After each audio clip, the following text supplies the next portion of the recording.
नमस्कार दोस्तों, कैसे हैं आप लोग। होली हो गई आप लोगों की। होली में बहुत सारा रंग चला होगा। होली की वजह से आप लोगों को क्लास नहीं मिल रही थी, 2-3 दिन से क्लास से नहीं पढ़ी, तो होली हो गई है और होली में होली का रंग भी हो गया है। होली की वजह से गांव चले गए थे, जिसकी वजह से आप लोगों को क्लास नहीं मिल पाई। तो आज हम क्लास को आगे बढ़ाते हैं और हम पढ़ रहे थे अलंकार। और आज हम अलंकार को आगे बढ़ाते हैं। जो अलंकार रह गए हैं हम आज उनके बारे में बात करेंगे। तो जो आज हम शुरू करने वाले हैं भ्रांतिमान अलंकार से। किस अलंकार से? भ्रांतिमान अलंकार। भ्रांति मान अलंकार। भ्रांतिमान अलंकार। आज ये चौथा वीडियो है अलंकार का। हो सकता है इस चौथे वीडियो में अलंकार समाप्त हो जाए। तो हम बात कर रहे हैं भ्रांतिमान अलंकार के बारे में। भ्रांतिमान अलंकार का मतलब होता है भ्रम। क्या होता है? भ्रम। भ्रांतिमान अलंकार का मतलब ये है कि भ्रम। भ्रम के कारण किसी वस्तु को कोई दूसरी वस्तु समझ लेना। भ्रम के कारण किसी वस्तु को कोई दूसरी वस्तु समझ लेना, यही भ्रांतिमान अलंकार है। इसकी परिभाषा हो गई कि भ्रम के कारण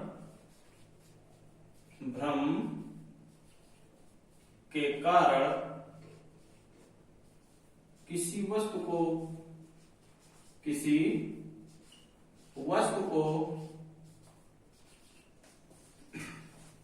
दूसरी वस्तु समझ लेना। दूसरी वस्तु समझ लेना। मतलब कि भ्रम के कारण किसी वस्तु को दूसरी वस्तु समझ लेना, वही है भ्रांतिमान अलंकार। जैसे उदाहरण के तौर पर, जैसे कि कुछ उदाहरण दिए जाए। ओस बिंदु चुग रही हंसनी। ओस बिंदु चुग रही हंसनी।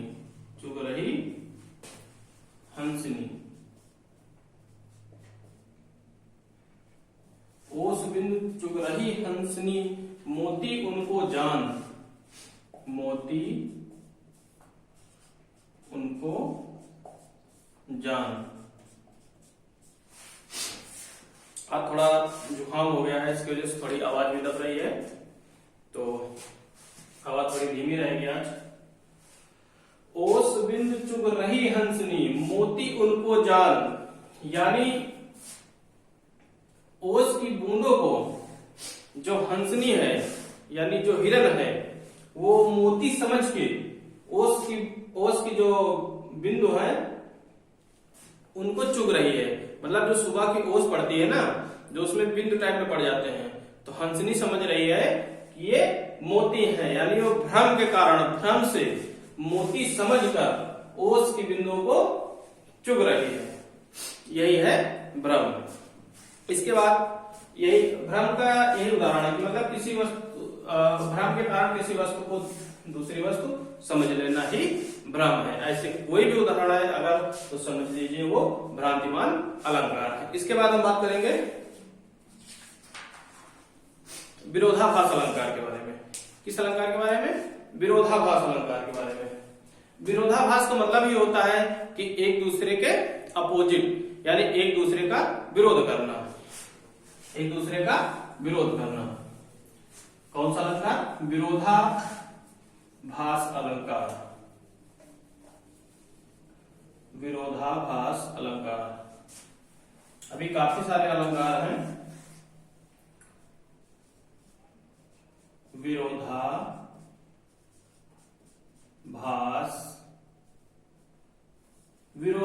अलंकार। विरोधाभास का मतलब है एक दूसरे के अपोजिट, यानी हम कह सकते हैं एक दूसरे का विरोध करना।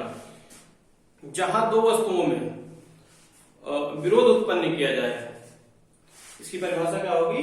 जहां दो वस्तुओं में विरोध उत्पन्न किया जाए वही विरोधाभास अलंकार है। जहां दो वस्तुओं में विरोध उत्पन्न किया जाए, जहां दो वस्तुओं में विरोध उत्पन्न किया जाए, वस्तुओं में विरोध उत्पन्न किया जाए, जहां दो वस्तुओं में विरोध उत्पन्न किया जाए और वास्तव में विरोध भी माना न जाए, विरोध किया जाए और वास्तव में विरोध भी माना न जाए, विरोध न माना जाए।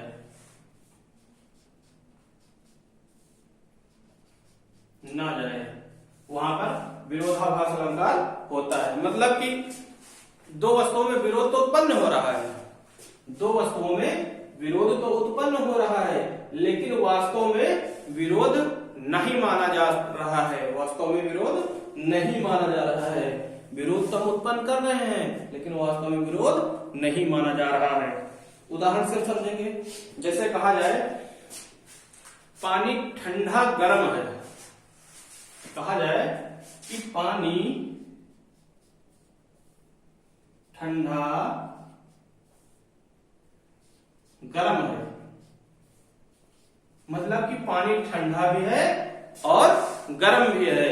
मतलब यहां दो वस्तुओं में विरोध तो हो रहा है, पानी ठंडा और गर्म है, लेकिन वास्तव में क्या हम मानेंगे कि पानी ठंडा और गर्म है? नहीं मानेंगे। मतलब कि ये विरोधाभास अलंकार है। अगर कहा जाए कि पानी ठंडा गर्म है, ठंडा और गर्म है, तो क्या पानी ठंडा भी होता है और गर्म भी होता है? लेकिन दोनों वस्तुओं में विरोध उत्पन्न किया जा रहा है, लेकिन विरोध उत्पन्न नहीं माना जाएगा। यानी पानी ठंडा और गर्म है, पानी कभी भी ठंडा और गर्म नहीं होता है। जैसे कहा जाए शीतल ज्वाला जलती है, शीतल ज्वाला जलती है, शीतल ज्वाला जलती है, मतलब ठंडी ज्वाला जलती है। विरोध तो उत्पन्न हो रहा है लेकिन वास्तव में विरोध नहीं माना जाएगा, क्योंकि जो ज्वालामुखी होता है अगर वो शीतल है, ठंडी है, तो जलेगी कैसे? अगर जल रही है तो वो ठंडी कैसे होगी? मतलब दोनों में विरोध तो हो रहा है लेकिन वास्तव में इसमें विरोध नहीं माना जाएगा। तो यही है विरोधाभास अलंकार। और भी कई सारे उदाहरण इसमें आएंगे, तो हम एक एक दो उदाहरण लेके सिर्फ आपको समझा रहे हैं। इसके बाद हम बात करेंगे अतिशयोक्ति अलंकार के बारे में। अतिशयोक्ति अलंकार के बारे में, अतिशयोक्ति अलंकार, हाँ, तो हम बात कर रहे हैं अतिशयोक्ति अलंकार। अब हम बात कर रहे हैं अतिशयोक्ति अलंकार। अतिशयोक्ति अलंकार क्या होता है कि किसी का वर्णन, इसमें यह होता है कि किसी का वर्णन इतना बढ़ा चढ़ा के कर दिया जाए कि उसकी सीमा का उल्लंघन हो जाए।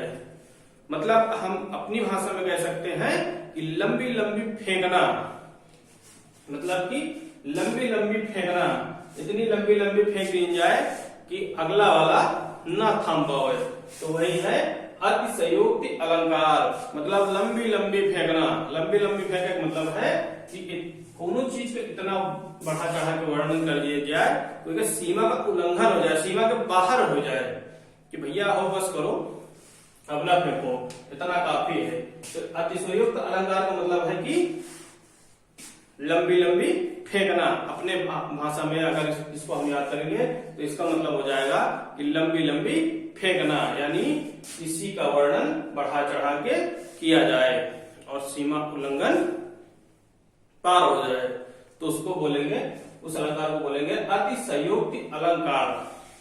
जैसे इसके उदाहरण कुछ हम देखते हैं, एक उदाहरण देखते हैं। जैसे कहा जाए, देखो लहरें ब्यूं चुमती, देखो लहरें ब्यूं चुमती, देखो लहरें ब्यूं चुमती, भर लाया सीपी में सागर, भर लाया सीपी में सागर, भर लाया सीपी में सागर। देखो लहरें ब्योम चुमती, देखो लहरें ब्योम चुमती और भर लाया सीपी में सागर। मतलब यहाँ पर बहुत ही बढ़ा चढ़ा के कहा जाता है। क्या कहा जा रहा है? व्योम का मतलब होता है आकाश। क्या होता है? आकाश। व्योम का मतलब होता है आपका आकाश। देखो लहरें व्योम चुमती, मतलब कह रहे हैं कि लहरें जो हैं वो आकाश को छू रही हैं। मतलब क्या लहरें आकाश को छूती हैं कभी? तो यहाँ पर बढ़ा चढ़ा के उसका वर्णन किया गया है और वो सीमा पार हो गया, इतना वर्णन कर दिया गया है कि उसकी कोई सीमा नहीं है, उसका उल्लंघन कर दिया गया है कि लहरें जो है वो आकाश को चूम रही हैं।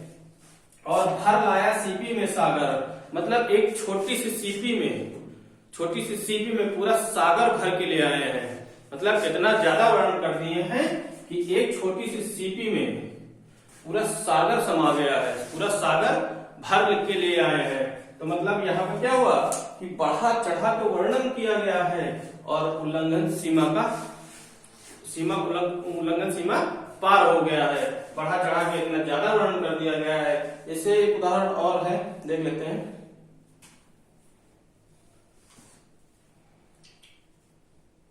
जैसे एक कहा जाए कि छिप गए सारे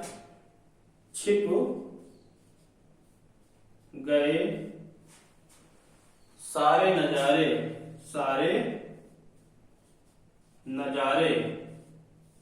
छिप गए सारे नजारे, ओए क्या बात हो गई, ओए क्या बात हो गई, बात हो गई। ये फिल्मी गाना है भैया। छिप गए सारे नजारे, ओए क्या बात हो गई, तूने काजल लगाया दिन में रात हो गई, तूने काजल लगाया दिन में रात हो गई, दिन में रात हो गई।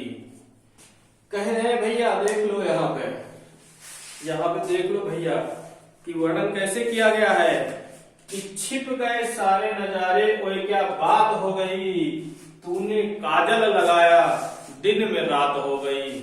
मतलब यहाँ पे इतना बढ़ा चढ़ा के वर्णन किया गया है कि भैया दिन में काजल लगाया गया और तूने काजल लगाया दिन में रात हो गई। मतलब कह रहे हैं कि नायिका के बारे में कि तुमने काजल लगा लिया है तो दिन में जो है अब रात हो गई है, मतलब उजाला खत्म हो गया है, दिन भी रात हो गया है। मतलब इतना बढ़ा चढ़ा के वर्णन किया गया है कि सीमा उल्लंघन पार हो गया है। कभी होता है भैया कि काजल लगा लो तो अंधेरा हो जाए, नहीं, लेकिन यहाँ पे बढ़ा चढ़ा के बताया गया है। तो ये हो गया आपका अतिशयोक्ति अलंकार। इसके बाद हम बात करेंगे संदेह अलंकार के बारे में। किस अलंकार के बारे में? संदेह अलंकार के बारे में हम बात करेंगे।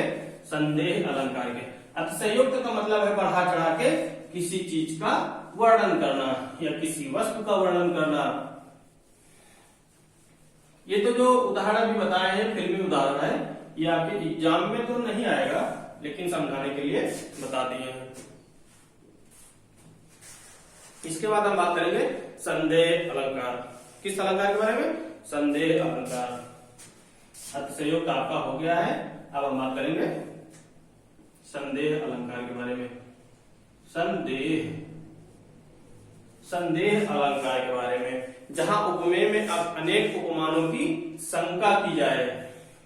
जहां उपमेय में अनेक उपमानों की शंका की जाए वहां पर संदेह।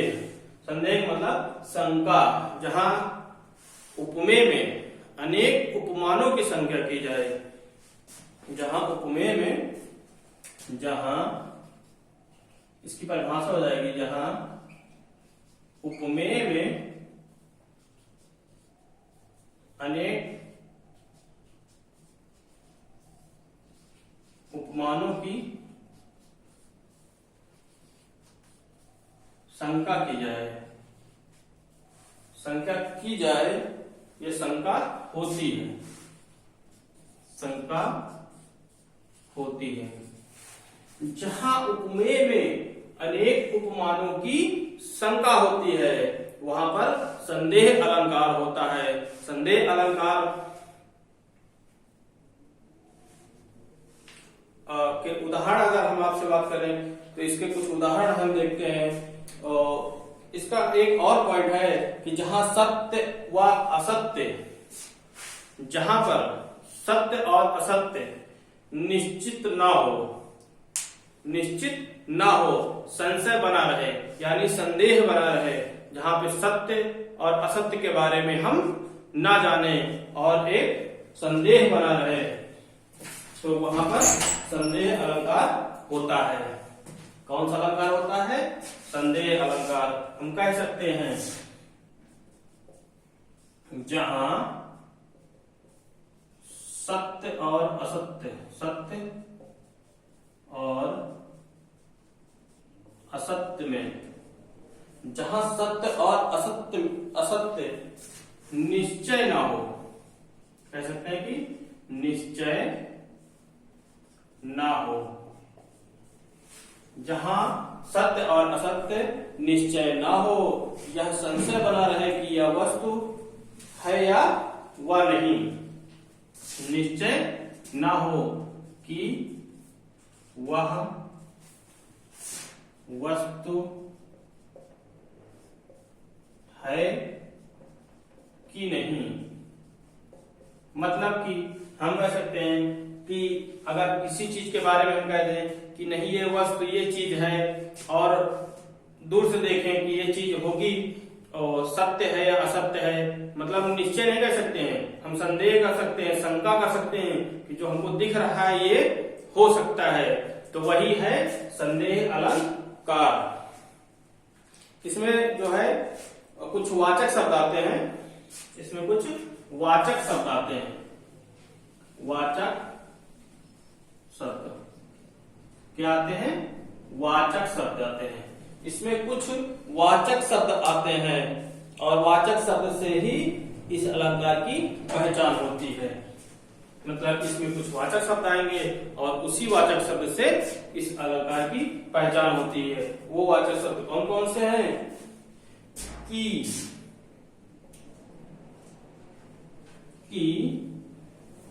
कीधो, कीधो,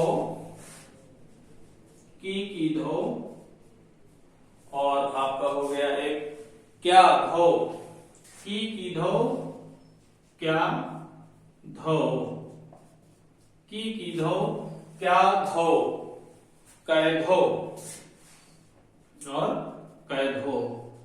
मतलब इन वाचक शब्दों का अगर प्रयोग किया जाएगा तो समझ लीजिए वहां पे संदेह अलंकार है। इन वाचक शब्दों का प्रयोग किया जाएगा, इनके जब भी उदाहरण पूछे जाएंगे संदेह अलंकार के, कोई भी उदाहरण अगर दिया जाएगा संदेह अलंकार का, तो उसमें ये वाचक शब्द का प्रयोग उस उदाहरण में जरूर किया जाएगा। अगर इनका प्रयोग किया गया है तो मतलब कि वो संदेह अलंकार है। कौन सा अलंकार है? संदेह अलंकार है। इन वाचक शब्दों का प्रयोग 100% किया जाएगा।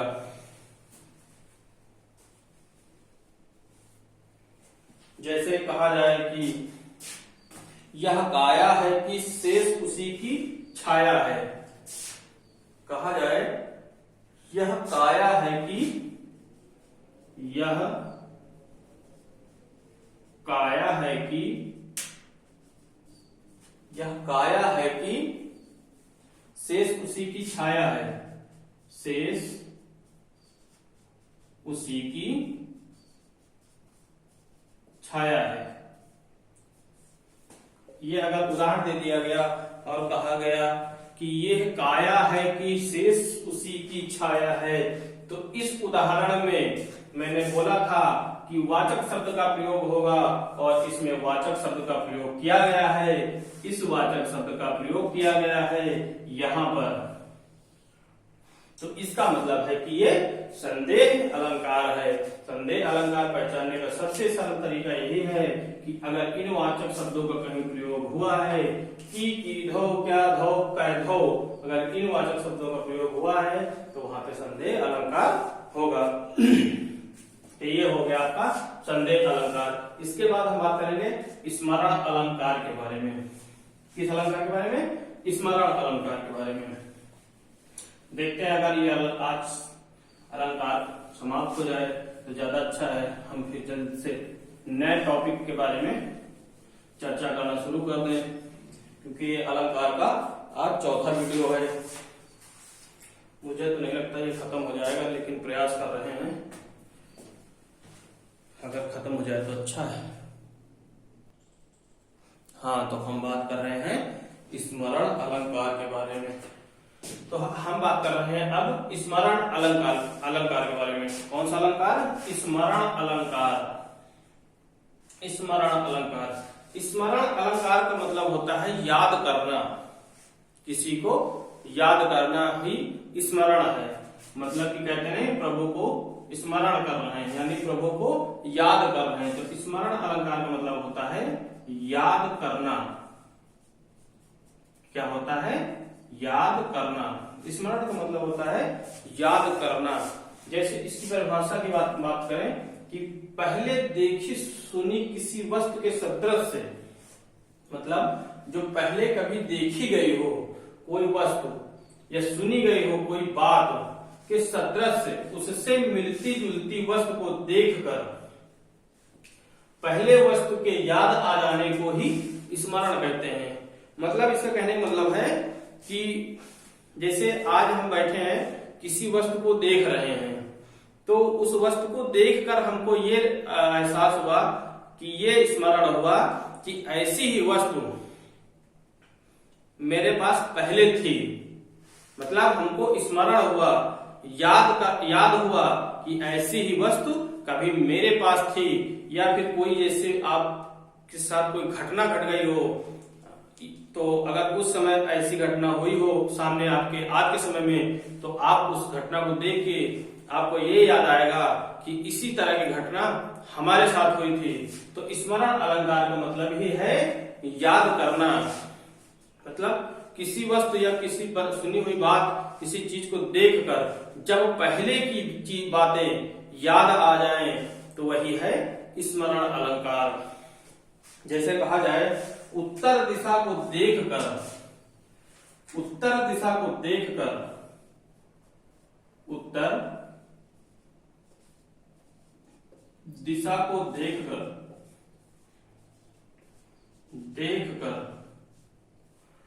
उत्तरा की याद आई, उत्तरा की याद आई। उत्तर दिशा को देखकर उत्तरा की याद आई। मतलब जब उत्तर दिशा को हम देखें इस उत्तर दिशा से, तो हमें उत्तरा की याद आई। इसी दिशा में कभी कुछ हुआ करता था। तो यही है, मतलब याद हुआ हमको, यानी उत्तर दिशा में जब हम गए तो वहां की कुछ दृश्यों को देखकर हमें ये लगा कि ऐसे ही, मतलब इसी तरह हमारे यहाँ उत्तर दिशा में कोई वस्तु या कोई सदृश है। तो मतलब हमको स्मरण हुआ, हमको याद हुआ। स्मरण अलंकार का मतलब है कि याद करना। सीधा सी बात होती है कि स्मरण का मतलब होता है याद करना। इतना याद रखना है कि याद, स्मरण मतलब याद रखना। तो ये हो गया आपका स्मरण अलंकार। इसके बाद जो एक अलंकार और है आपका, अभी दो अलंकार और हैं, तो इन दोनों अलंकारों को भी हम समाप्ति कर देते हैं। इसके बाद है आपका उल्लेख अलंकार। कौन सा अलंकार? उल्लेख अलंकार। हाँ, तो हम बात कर रहे हैं अब उल्लेख अलंकार के बारे में। किस अलंकार के बारे में? उल्लेख अलंकार के बारे में बात कर रहे हैं। उल्लेख अलंकार का अगर इसकी परिभाषा की बात करें तो उल्लेख अलंकार की परिभाषा बनेगी जहां किसी वस्तु का वर्णन अनेक रूपों में किया जाए, जहां किसी का वर्णन यानी किसी का भी वर्णन अनेक रूपों में किया जाए, वहां पर उल्लेख अलंकार होता है। उल्लेख अलंकार का मतलब होता है वर्णन करना। क्या होता है? वर्णन करना। इसका मतलब ये होता है कि वर्णन करना। उल्लेख अलंकार का मतलब होता है वर्णन करना। जहां किसी का वर्णन अनेक रूपों में किया जाए वहां उल्लेख अलंकार होता है। जैसे उदाहरण पे कहा जाए, उदाहरण से देख लीजिए, कहा गया है तू रूप है किरण में, सौंदर्य है सुमन में, तू प्राण है पवन में, विस्तार है गगन में। मतलब वर्णन जो इसका है अनेक रूपों में किया गया है। तू रूप है किरण में, मतलब किरण में भी इसका रूप है और सौंदर्य है सुमन में। इसके बाद कहा गया तू प्राण है पवन में, विस्तार है गगन में। मतलब इसका अगर इसके वर्णन की बात किया जाए, इसके उल्लेख के बारे में बात किया जाए तो ये कई जगह किया गया है। 3-4 जगह इसका जो वर्णन किया गया है यही उल्लेख अलंकार है। तो उल्लेख अलंकार का मतलब होता है कि वर्णन करना। जहां कई जगह वर्णन किया जाए वहां पर उल्लेख अलंकार होता है। तो ये हो गया आपका उल्लेख अलंकार। और उल्लेख अलंकार के बाद हम बात करेंगे मानवीकरण अलंकार। मानवीकरण अलंकार। उल्लेख अलंकार के बाद हम बात करेंगे मानवीकरण अलंकार के बारे में। मानवीकरण अलंकार के बारे में। हाँ, तो अब हम बात करेंगे मानवीकरण अलंकार के बारे में। किस अलंकार के बारे में बात करेंगे? मानवीकरण अलंकार।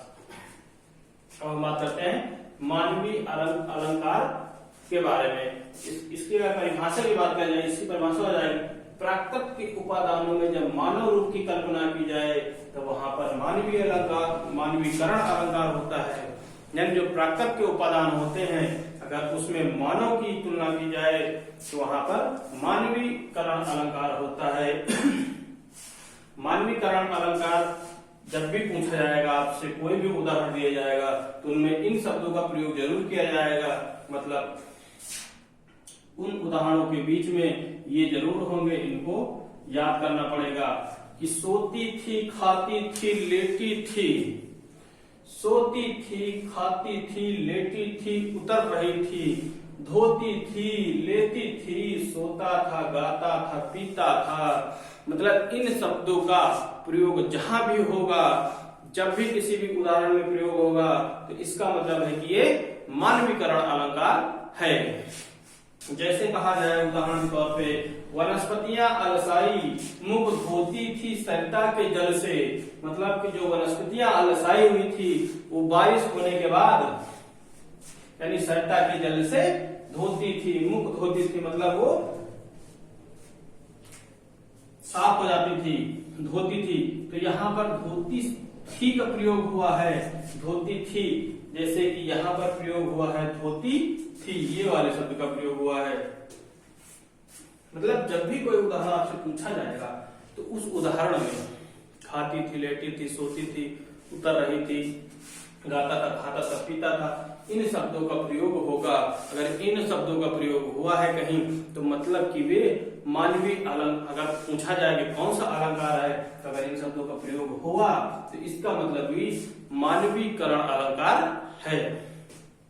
तो ये हो गया मानवीय अलंकार के उदाहरण। जब भी कोई भी उदाहरण पूछा जाएगा इन शब्दों का प्रयोग होगा। तो आपका मानवीकरण अलंकार भी समाप्त हो गया। इसके बाद आपके 2 अलंकार बचते हैं, हम उनके बारे में बात कर लेते हैं। जैसे कि अन्योक्ति अलंकार एक बचता है आपका। कौन सा? अन्योक्ति अलंकार। हाँ, इसके बाद हम बात करते हैं अन्योक्ति अलंकार के बारे में। इसके बाद हम बात करेंगे अन्योक्ति अलंकार के बारे में। तो आइए हम जानते हैं अन्योक्ति अलंकार क्या है। इसके अनुसार अपने बड़े या अपने से ताकतवर व्यक्ति को समझाने के लिए अन्योक्ति अलंकार का प्रयोग किया जाता है। मतलब कि मान लो आपके मोहल्ले में कोई एक शराबी हो और उसके कई 2-3 बच्चे भी हों और हालत उसके मतलब सही नहीं है और वो शराब में पूरा पैसा, शराब और गांजा इत्यादि गंदी आदतों में पैसा बर्बाद कर रहा हो, तो उसको समझाने के लिए हम उसको डायरेक्ट कह नहीं सकते, क्योंकि वो मान लो हमारे परिवार का है, हमारा बहुत ही करीबी है, तो हम डायरेक्ट उसको नहीं कह सकते कि भैया शराब मत पीजिए, ये नुकसान करता है। तो उसको समझाने के लिए हम जिन उदाहरणों का प्रयोग करते हैं, मतलब उसको समझाने के लिए हम किसी और का उदाहरण देते हैं कि भैया हो इस आपकी तरह एक आदमी रहता था, हमारा दोस्त रहता था, वो भी शराब पीता था और एक दिन क्या हुआ कि उसके 2-3 बच्चे, उनके भी 2-3 बच्चे थे और वो शराब पी रहा था काफी दिनों से। तो शराब पीते पीते एक दिन अचानक उसकी मौत हो गई और मौत होने के बाद आज उसके जो बीवी बच्चे हैं वो भटक रहे हैं, उनकी हालत बिल्कुल खराब है। तो मतलब कि किसी को समझाने के लिए जिन उदाहरणों का हम प्रयोग करते हैं, जो हम समझाते हैं किसी दूसरे के माध्यम से, मतलब डायरेक्ट नहीं कह सकते हैं, इनडायरेक्ट माध्यम से हम जो समझाते हैं वही अन्योक्ति अलंकार होता है। जब ऐसे हम समझाते हैं किसी को तो उसको समझ में आ जाता है। डायरेक्ट अगर किसी नशेड़ी को बोलो कि भैया नशा ना करो, ये नुकसान करता है, तो 4 गालियां भी देगा, लेकिन हम अगर किसी दूसरे का उदाहरण दे दें और इतना डरा दें उसको तो वो समझ जाएगा। तो अन्योक्त अलंकार का मतलब भी यही है। जैसे यहाँ पे है एक, ये जो पंक्ति देख रखे हैं, ये पंक्ति है बिहारी की पंक्ति है। किसकी पंक्ति है? बिहारी की है। जो पंक्ति है ये बिहारी की पंक्ति है। और ये इन पंक्तियों का क्यों प्रयोग किया गया है, बिहारी ने क्यों प्रयोग किया है? इन पंक्तियों का प्रयोग किया था बिहारी ने राजा जयसिंह के दरबार में, राजा जयसिंह के दरबार में, राजा जयसिंह के दरबार में, क्योंकि राजा जयसिंह जो थे वो भी अपनी रानी के प्रति बहुत प्रेम करते थे और वो दिन भर सिर्फ रानी के साथ ही रहते थे। उठना, खाना, बैठना दिन भर रानी के साथ में, मतलब कभी भी अपने प्रजा के पास नहीं जाते थे, कभी दरबार में नहीं बैठते थे, बस सिर्फ रानी का कमरा है वहीं पे बैठते थे, दिन भर रानी को देखते थे। तो लगा कि यार अगर ऐसे राजा जयसिंह करेंगे तो इस जनता का क्या होगा, हमारे राज्य का क्या होगा, इस साम्राज्य का क्या होगा, कैसे चलेगा आगे। तो इसीलिए कि बिहारी को बुलाया गया था। तो बिहारी